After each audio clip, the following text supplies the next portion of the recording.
Thank you for watching Scary Animal Attacks. Welcome back to Scary Animal Attacks. Today's episode doesn't whisk us away to some far-and-away wildlands, but to a wildlife park where people can walk close and easily to view specimens of different wildlife. At the XiXiakou Wildlife Park in Rongcheng City, Liaoning Province, China. The exhibit is set out with elevated walkways with views overlooking various exhibits. Visitors enjoy the close proximity of wildlife, but there's a particular resident of the park that they are allowed to get much too close to. Around 3 p.m. on May 11th, 2016, local businessman Jia Lijun had developed a fascination with the young male walrus at the exhibit. The walrus, whom we will call Wally, had been raised from infancy and spent his entire life of 10 years in the park's enclosures. He seemed to enjoy his life there and had regular visitors who posed with him in close proximity. His keepers had cut off the sharp portion of his long tusks to prevent him from stabbing the staff and visitors, on purpose or accidentally. He weighed in at over 3,300 pounds, but that is not as big as walruses can get. Now there are two types of walruses. There is the Pacific and Atlantic walrus, with the Pacific variety being about 50% larger than their Atlantic cousins. Males are approximately 30% larger than females, and both sexes grow ivory tusks which they use to fight to defend themselves, with males growing longer, larger tusks. They can be up to 12 feet long, and while standing up on their flippers, measure in at over 5 feet tall.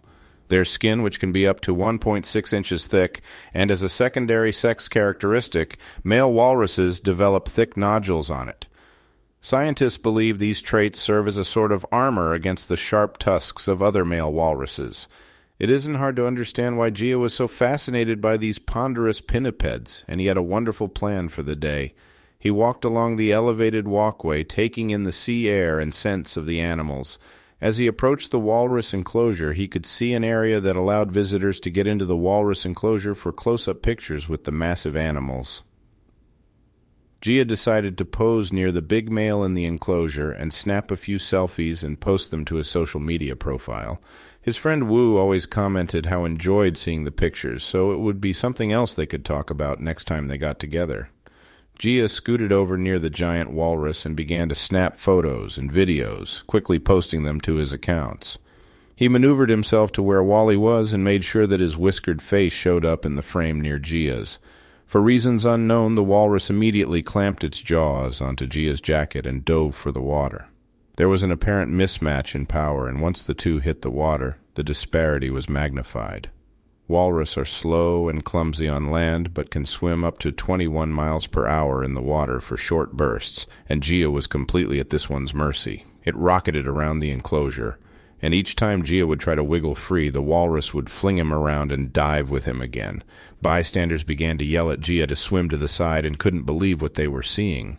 The man who raised the walrus from infancy, Duan, grabbed some bamboo shafts and began poking and prodding the walrus in an attempt to halt the attack. He reached the bamboo out to Jia, but he was unresponsive, so Duan jumped into the pool. Duan was considered a strong swimmer by anyone who knew him and had a close bond with the Wally, so he probably assumed he would be fine. As soon as Duan splashed into the pool, the walrus released its grip on Jia and quickly headed toward Duan. The walrus then did something very interesting. It grasped both men in its flippers and powerfully dove deep toward the bottom of the pool. A walrus can hold its breath for up to 10 minutes, but humans can rarely come close to 1/3 of that time, especially under stress. By the time the men were pulled from the pool, it was too late. Both men died that day in the least likely way they could have imagined, I am sure. Jia's family was notified of his passing, and memorial arrangements were soon made. Once Jia's death was announced in the media, Wu learned of the fate of his friend. He recalled how at 3 o'clock Jia was sending him videos of himself posing in front of the walrus, and now he was listening to the state news agency report his friend's death. There was a public outcry about why the park didn't have a barrier preventing such close interactions with the animals. Zoo staff assumed that the behavior of the walrus was simply a play gesture, and doubted that it had intentionally killed the two men, one of which was very dear to him.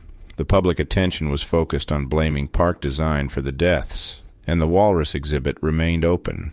In litigation later, the park accepted responsibility for the incident, and Jia's family was paid about $130,000 to compensate for his death. After reviewing the facts surrounding this attack, I am left with a few questions. Do you think the walrus attacked out of frustration from its life in the small pen? Do you think the walrus was only playing when it drowned the men?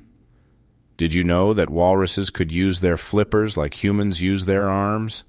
Was this young male walrus feeling a sort of frustration or loneliness from the lack of a breeding partner? I will enjoy reading your comments, so post yours below, and let's talk about it. Thank you for watching Scary Animal Attacks. If you like this video, please consider hitting that like button and clicking on the bell icon to keep you notified of our latest video releases. Sharing our video links on your social media might help save a life and spread the fun. As a member of our human network, be careful out there, because you don't want to end up on an episode of Scary Animal Attacks.